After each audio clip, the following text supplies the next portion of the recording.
Hey, everybody. Welcome to the Nation, Barbecue Nation. I'm JT, along with my co-host for another year. She signed on. Oh, my God. I did, and I did not get a raise. No. Well, as soon as I get one, you get one. Okay, deal. Okay. Right. No deal.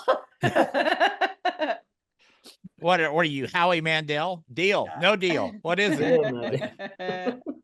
Anyway, we're coming to you from our respective Turn It, Don't Burn It studios. As always, today our special guest is Kell Phelps from Barbecue News Magazine, but also the proprietor, partly of the proprietor. I know who does all the work, but she's off camera right now.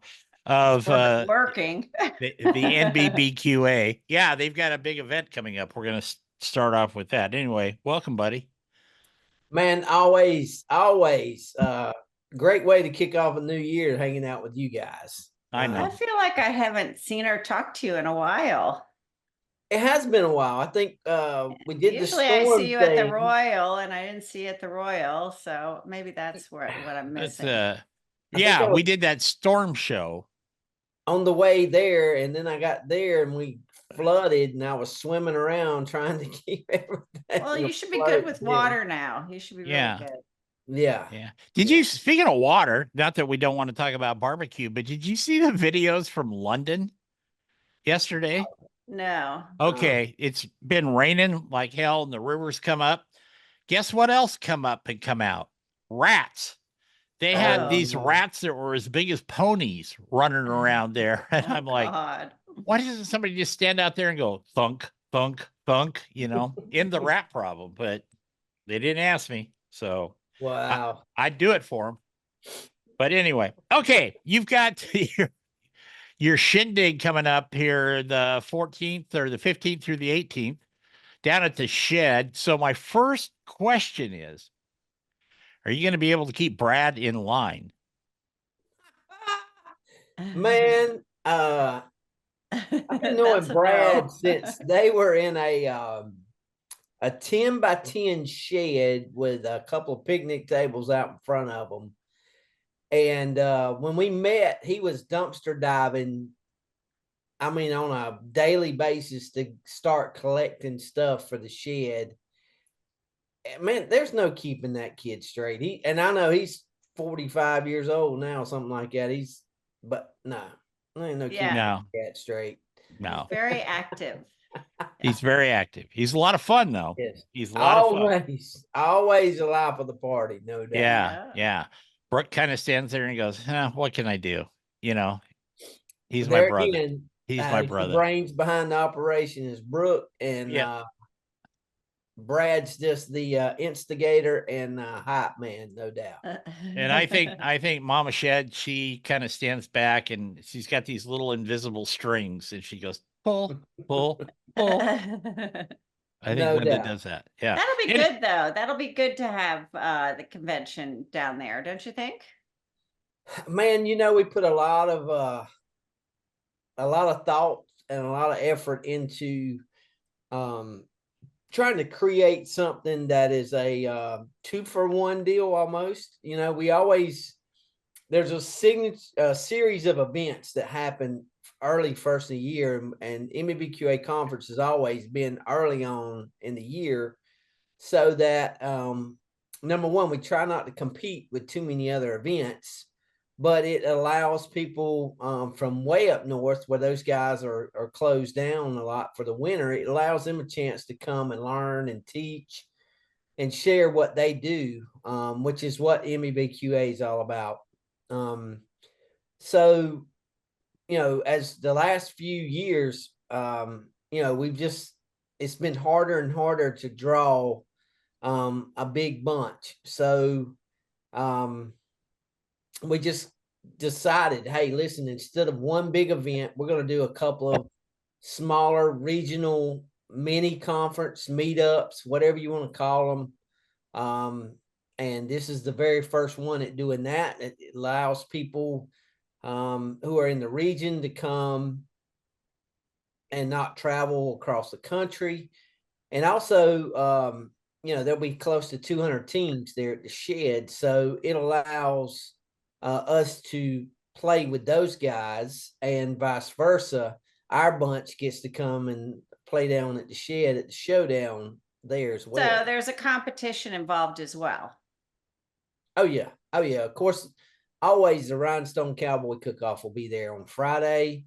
And then the Shed Showdown is a huge deal on Saturday with a double SCA, a huge Bloody Mary showcase like none other. If you've never seen all the videos of that, that's something to witness there. Then so they also do a turkey category, but all the winners from the different categories at the end of the night, as they're announced, they get to go against celebrity chefs who show up on, and they all cook on the same grill, pulling out of a pantry, and they have a showdown grand champion there at the end of the night. So it's a very, very cool experience for sure. So I like it. I like it a lot. I noticed that you have different, and the picture behind me is when Leanne and I were in Fort Worth with you guys. That's where that picture is from. absolutely. But you got a good, you've got Meathead, you've got Harry Sue, you've got Carrie, Pringle there. You've got a couple other ones I can't think right off the top of my head. What can people expect from them? So just kind of sum it up. Somebody asked me early on a couple of days ago, what is MEBQA and what is this conference? What's it all about? And I said, man, just to sum it up real quick, MEBQA is all about trying to help anybody in the barbecue world, no matter what aspect of the world they're in, whether it's a backyard trying to get better, a restaurant guy trying to make more money, catering guys, sauce and rub guys, competition guys. We want to try to help build your network with those people who have been there and done that in previously, and make you have a better experience in your barbecue journey. No matter which route you're taking, we want to be the ones not only cheerleading, but we want to help you have a better experience and more successful no matter what avenue you do. So with these guys we've got planned on Thursday coming, some of it's business oriented. We've got Kurt Mauser, who is a degree in business, talking about, profit and loss, real basic business stuff. But how do you forecast and see, where you need to put goals at, and then you can go back and tell from the P&Ls where you're losing, where you need to change at, and then Carrie's doing an event, a class on expanding. Once you get to that point and you want to expand, take another step. Carrie Bringle, Peg Leg Porkers out of Nashville, Tennessee. Man, I can't think of anybody more experienced at doing that. I mean, this guy owns his own bourbon deal now. Sauce and rub guy. He's got some really cool stuff coming up now. I don't think I'm supposed to talk about it. Well, I think he's also expanded beyond barbecue with his restaurant expansion. So that's interesting too. Yes. I'm sure he'll talk about that. Yep. So that's part of the deal. Meathead is gathering up a whole flether of people across the country to talk about trends that are happening across the country as far as what he's seeing, not only in the backyard or whatever, but what restaurants are doing, what caterers are doing, where you see some of these Asian players and you see some of these pop-ups that are popping up that just are doing barbecue way different than just a traditional throw it on a smoker, put some rub on it, and then sauce it up and then put it on a plate. There's a ton of guys across the country who have opened the eyes to the culinary world and doing things a lot different from what we grew up and what we call true deal barbecue for sure. Well, you've got where I live close to Portland. And even where you see the food carts, and they've got little areas for them. They don't you don't just pull one up and start it. You know, you got to do the permit thing and all that jazz. But in every one of those pods, I will call them, there's some form of barbecue. It could be Korean, it could be Brazilian, it can be Argentinian, it can be whatever they want, whatever they profess to be from or they're skilled in. It's not just a rack of ribs and a brisket sandwich or something anymore. I mean, there's all kinds of barbecue styles, and they're serving them in, you know, bowls and platters of traditional platters, but bowls with rice and salads and all kinds of things. So I think the expansion is there. And we're going to talk about this the next segment, Kell, but it's going to be, do the traditional barbecue people accept that? It's just I think it's a valid question because they're used to, low and slow, if you will, out there. These guys aren't doing that. So, I think that's something you might even see some of that at the convention this year, people talking about that. No doubt. And that's what that class is actually focusing on, is kind of giving some detail behind, what caused them to do something different and what they've seen, other people doing. But I can tell you this, there's a couple of those guys that are ringing the cash register a whole bunch by doing something different. No doubt. Oh, yeah. Yeah, absolutely. We're going to take a break. We're going to be back with Kell Phelps from BBQ News Magazine and NBBQA. You need a few more letters in there. Anyway, we're going to be right back. Don't go away. Welcome back to the nation. I'm JT, along with Hall of Famer Leanne Whippen, and today we're talking with Kell Phelps from BBQ News Magazine and also the NBBQA. He's got a convention, if you will, a conference coming up in just a few days down in at the Shed in Mississippi. Did I say that right? Mississippi? Mississippi. Yes, Mississippi. Sir. Oh, yeah. I'm a Yankee, so we tend to actually use all the vowels in a word. We don't. Believe it or not, I've started asking for coffee now. Coffee? Yeah. Oh. Yeah. I spent the new year up in New York for a few days, so they got me on my coffee now. Coffee, and you get a donut too with your coffee. I saw you with the Krispy Kremes. Man, we come out of the hotel the morning we were getting ready to go, and I was like, oh my gosh, and it was amazing how many people did not even know what a Krispy Kreme donut was in that place. And I was like, it's worth the wait. Hang on. Yeah, if they're coming off the line and they're warm, you can just keep eating. Yes. Pretty soon you go into a coma, but that's a different deal there. So let's go back to your conference. We were talking about Meathead bringing people in. In fact, when he was on the Christmas show, he was telling us a little bit about it there, these different trends and things. And then you've got your competitions that we talked about in the first segment. But is there something that you're going to do that in the whole spectrum of the convention that you haven't tried before?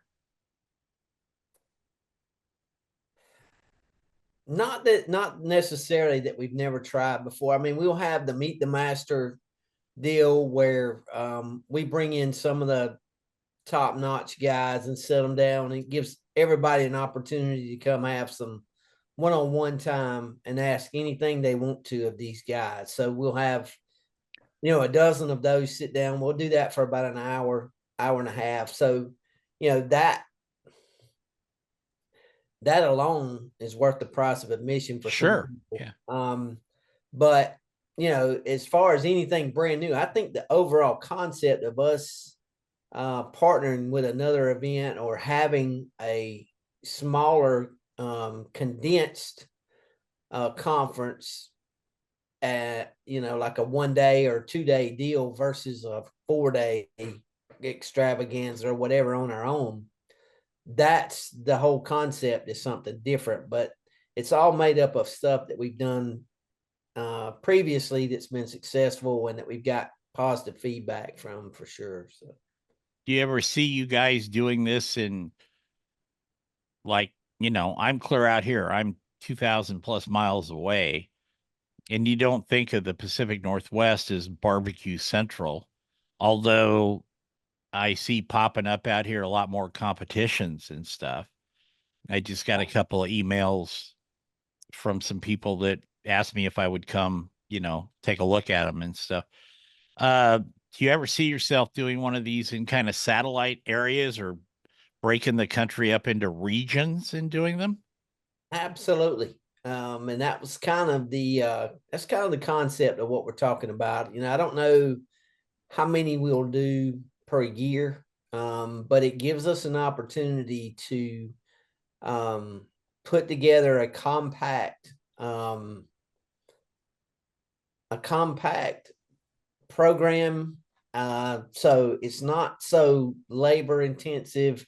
The overhead for us is cut in half when we partner up with another event or whatever. So it also brings an added value to that event that we're partnering with, we hope.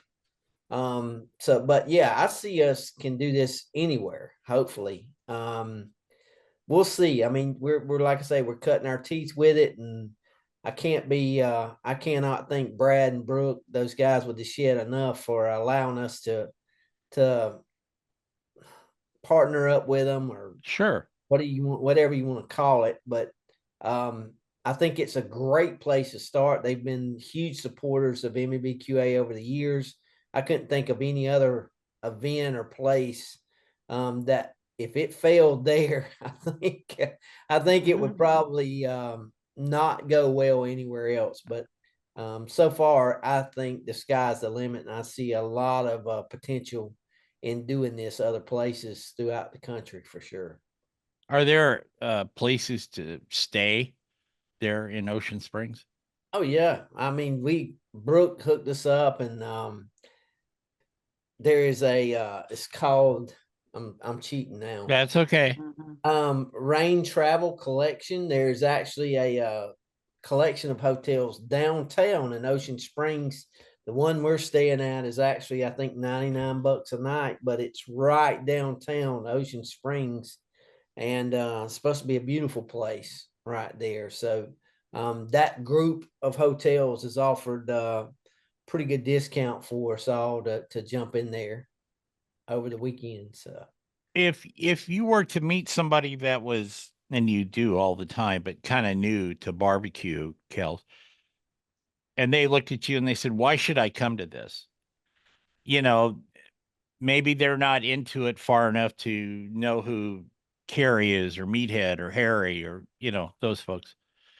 But what would you say to because we've got a lot of listeners that are weekend warriors. yeah. Okay.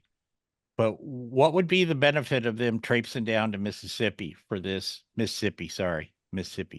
Uh, I'll get it right. But you know, why would you encourage them to come?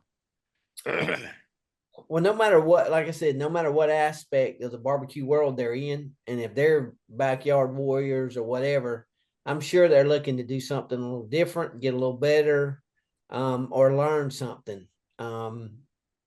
So I can just about guarantee you, if they come in that 2 day process of what we're doing, and then in conjunction with the shed, what they've got going on with 200 plus teams down there competing in a double steak cook-off, a rib cook-off, a turkey ancillary, a Bloody Mary ancillary.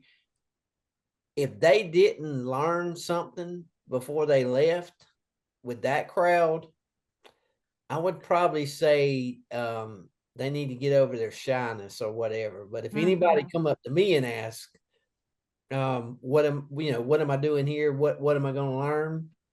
I'm going to say, you look me up and tell me what you want to learn. And there's, the sky would be the limit from there. Cause I would probably, take and hook them up with 3, 4, 5 guys who are actively cooking, and let them just hang out and partner with them through the weekend. So there you go. We're going to take another break. We're going to be back with Kell Phelps. He's got a big event coming up, and if you can make it, you should go down at the shed in Mississippi. Leanne and I will be back right after this. Don't go away. Welcome back to the nation. I'm JT, along with Mrs. Leanne Whippen, Hall of Famer, television celebrity, my co-host on the Grilling at the Green television show, and the proprietor of Pig Powder. Leanne, take it from here. So pig powder sales were crazy over Christmas, and we're in the process of restocking. I have a little bit left till the next pallet arrives, but there'll be 2 pallets this time, one with the new spicy pig powder. So there will be an announcement on www.pigpowder.com, and it will be available as soon as I can get it out there. Will you have any room in your house? I don't know. Well, actually, I'm to the point now where I'm into air-conditioned storage units. Okay. But the good news is, when I go through it this fast, the product is always fresh, so the turnover is quick. Yeah. So, and also there's new label designs as well. There you go. I see you got your Buccaneers flag out there. I do. Go Bucks. Go to the Bucks. games. Yep. How are those Falcons doing? Falcons? Yeah. He's a Georgia boy. Oh, sorry. man, I give up on professional football a long time ago, but I do like the Eagle. I like the Georgia. We call them the Georgia Eagle Dogs. They're out of Philadelphia. They drafted about 8 of these guys. Oh, well, that's good. But yeah, I'm just a college football guy. I'm a huge Georgia fan. I hate that. I hate we didn't show up. Our offensive line kind of hurt us the other night pretty good, but under the circumstances, and we all understand, Kirby Smart's dad passed away. Right. Right there, and was already in the hospital having issues right there before the day before the game. So yeah, I sure hate that, but man, now it's college football is about turning into the pros with all the transfer portal and trading and deals that go on. It's kind of crazy. And yes, yeah, show me the money. That's what it's all about anymore. So, Kell, you've really got your pulse on this stuff. We've had some rough years here the last few years economically for people. Yes. A lot of restaurants in our area went down and are not coming back. Some of them are coming back. So not all of them, but a lot of them that were, I think mostly not the midsection ones, the ones where I'm from, they were either the low end ones or the very top ones. Okay. The top ones couldn't make enough after COVID to keep the doors open and pay all the people. They had a big staff, and the lesser ones at the bottom that were, some of them were just getting started. They had a tough time because, COVID hit them, and then the inflation jacked up on them, and they couldn't, when you own your own business, as all of us know, you put in a lot of hours. And if you own a restaurant, especially as Leanne knows, you put in a hell of a lot of hours. Yeah. And a lot of times the person that owns it is not, if they're making 11 cents an hour, they think they're doing good. And when you're starting. So what do you see? And especially, obviously focused towards the barbecue industry, of where we're coming out of now, and put on your prognostication hat, and don't sugarcoat it. Just tell us what you think. I'll be honest with you, man. I don't think it's going to get better quick. I don't think it's going to be a light switch. But I do think 2 years from now, I don't know the next 12 months, but I'm Sure. saying the next 18, 24 months. I think our economic situation is going to look a lot different from what it does now. I think you're going to, just like last time when Trump was in office, you're going to see gas prices go back down eventually. You know, a lot of people hadn't talked about it, but I know that our reserves, our fuel reserves, oil reserves that we've had are down to about 10%. Right. You know, because we've been tapping into those reserves to keep gas prices down since we're not drilling as much as we were. So, you know, and the deal with the inflation with food prices, it is unreal the impact that inflation has had on small business. And when I say small business, I'm, you know, 1-2 locations at the most. You know, especially the restaurant world. I mean, it is really flipped it upside down when you when you go to get cheap food and you pull out a $20 bill and just for yourself, and then you got to go grab some change to pay for the tax and everything else on it for just a burger, fries, and a Coke. That's pretty sad. I mean, I don't know that it's sad, but it's sure crazy. But I know that things that cost 3 times the amount that it used to is pretty tough when you're trying to make ends meet on a day-to-day basis. So people, they either have to make a choice, and I don't see that going away instantly in the next 6-8 months. But I think 12, 18 months, 24 months down the road, that's going to be hindsight, I'm hoping. And I hope things somehow, some way get under control with that. You know, I've had 8, 10 different people reach out to me in the last year and said, hey man, you know, I am trying everything that I can to survive. What am I missing? You know, thinking that there was some trick to get away from the $10 a pound hamburger meat, or, you know, just the raw items, inflation. And I just Well, tell them this is the straight up. problem. I mean, I got out of the restaurant business and I'm not getting back in. And the reason is it is the large chains, and they have the buying power and they're able to negotiate their prices. The mom and pops cannot. And, you know, when you look at your food costs, you know, mathematically, it's got to be, you know, 30% or under. And then you have your payroll, and then you fixed costs.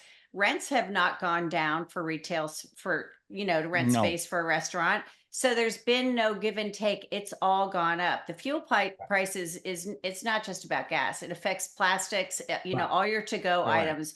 There Yep. is, in my opinion, no light at the end of the tunnel anytime soon. For the mom and pops, I feel like, you know, the big boys are just pushing everybody out. And yeah, you can be a restaurant genius, but it's still not going to help the price of your meats and the price of your labor. And it's just not. And when you do the math, it is virtually impossible for you to make a decent a living if you are going to have partners, because then you have to split that up. So there is a Right. multitude of reasons that I just don't see any change in the near future. I don't. Well, So if if any of you guys watch that show Landman, you oh guys, I yeah, watched the whole entire, yeah, and it's still going on. It's a great show.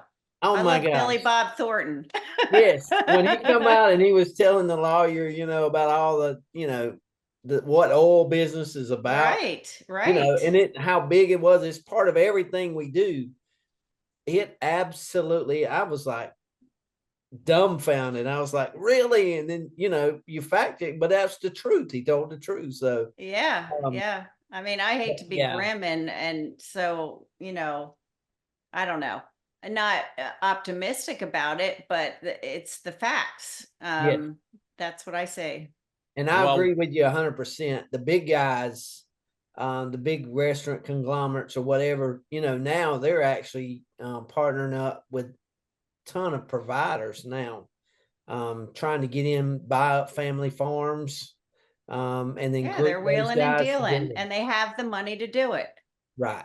Yep. Money talks and everything else. And you know, Kerry Bringle's a perfect example of a success story, but his timing was perfect. If he did what he did, tried what he did before and tried to do it now, it's virtually impossible, because Right. what it boils down to is real estate too. And leasing is money out the window. So you try to, you know, buy the property. I tried to do it a couple of times. And you know, I think that's what Kerry did. And that's how he snowballed into success. But I guarantee you, if I ask him today, can you do this all over again today? He's going to say no. Right. Yeah. Yeah. I agree. Well, Leanne, we've had Will Homer on here, my buddy from Painted Hills Natural Beef, a number of times. Right. And to give you one example where they were they were paying 95 cents to a $1.15 a hundredweight live steer, for example. You know, now they're upwards of $3. Right. Okay. And it's not just one factor that's caused that. It's not just the fuel. The fuel does add a lot to it, but it's the grain cost, it's the labor cost, it's the taxes.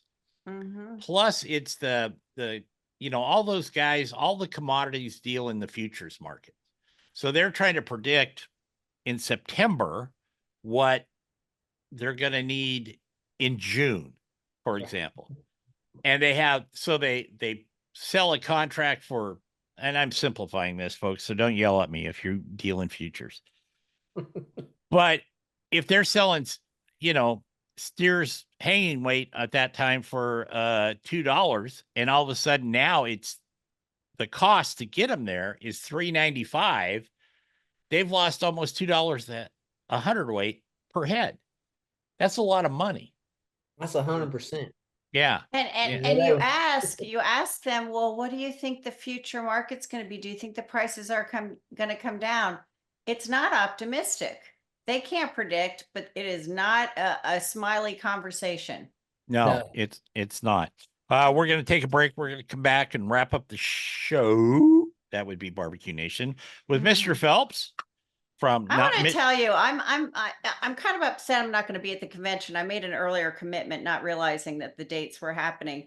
But I think it's rather exciting what you're doing, partnering with the Shed, and I think you're going to end up having a lot of new barbecue addicts coming along, because when they see those competition and they get in there, I think you're going to find a lot more positive results from this event than in the past. And I think a lot of excitement. I mean, I'm excited, but I'm kind of bummed that I'm not going to be there. But I really think it was smart.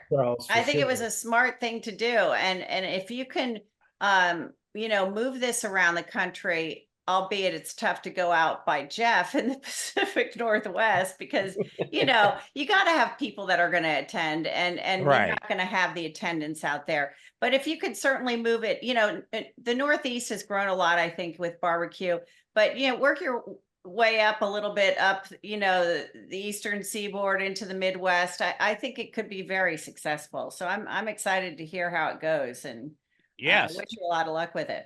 But we got to take a break, so we will be back. Okay. Stop. Reset. Start again. Here we go. Welcome back to Barbecue Nation. I'm JT, along with Leanne Whippen, my co-conspirator in this project and Hall of Fame member, celebrity chef, winner of countless awards.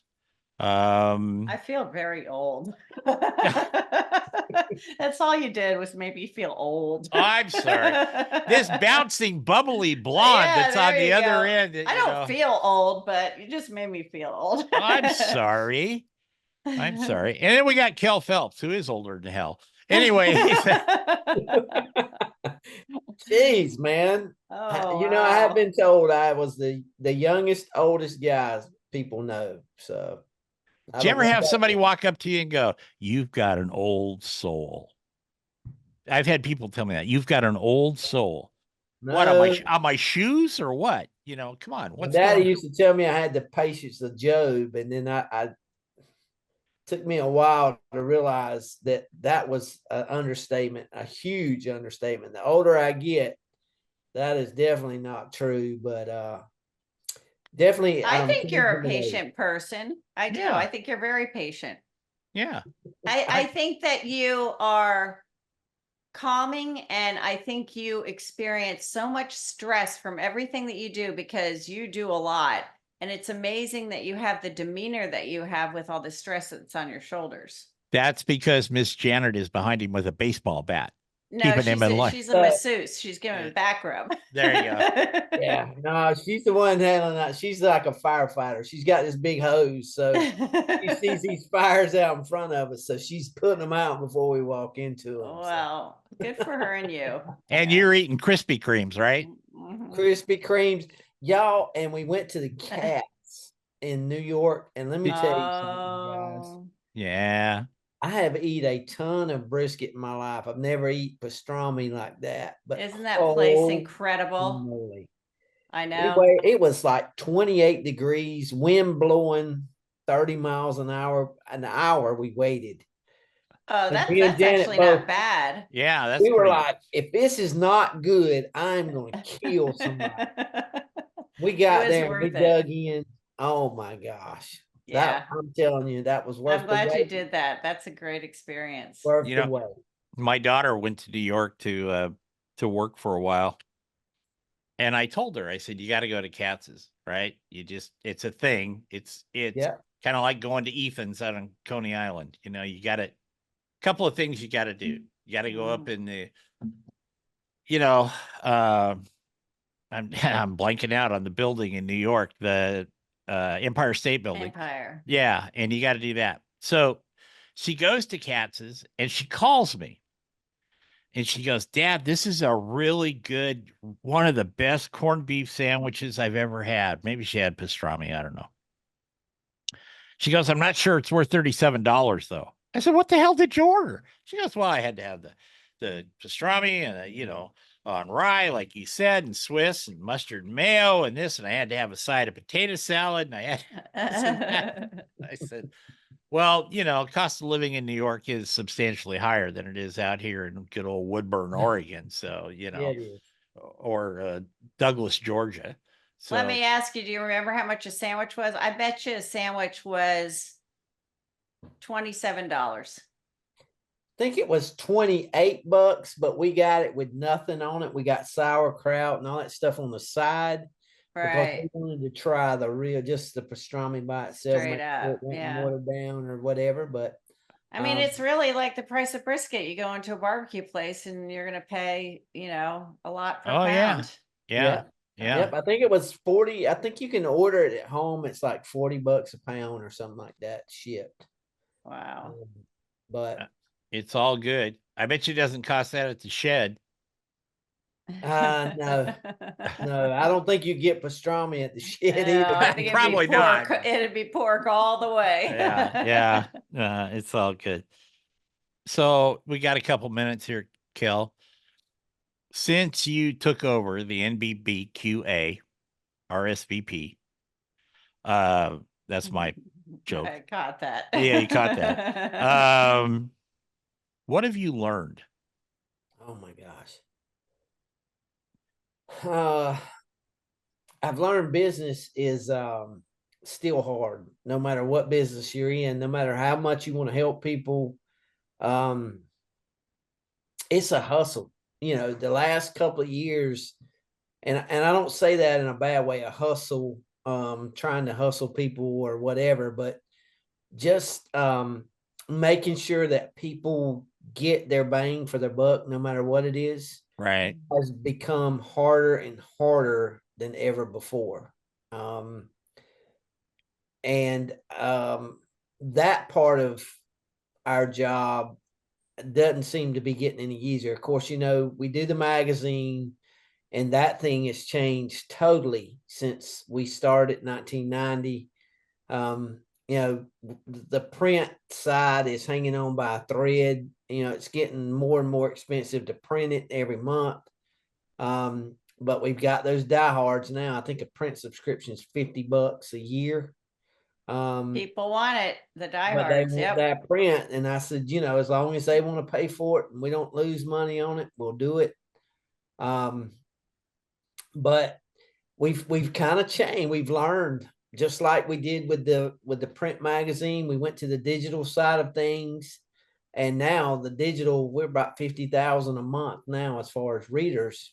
And we've kept that on a flat line. And I've always been told in business, when you run a flat line, that's not real good. You know, you either got to be going up.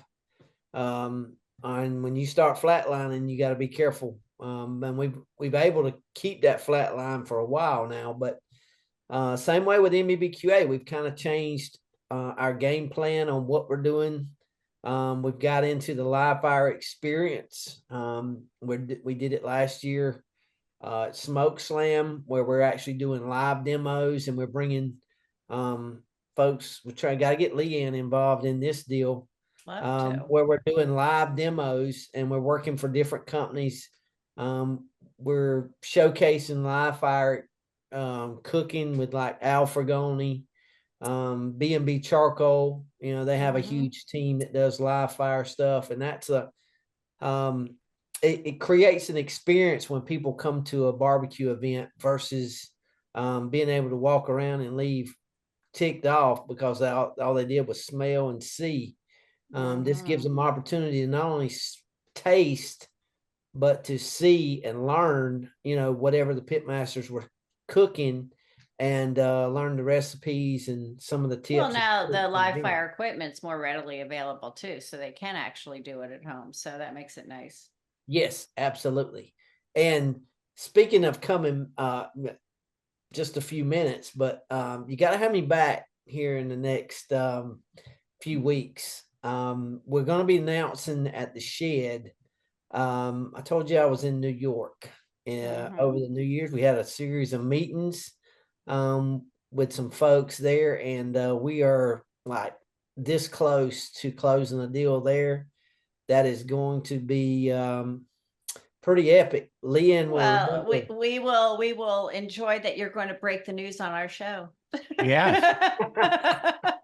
You better. Yeah, well, we're actually going to break it at the shed. That's where we'll actually. Okay, fair enough. We're breaking it there live.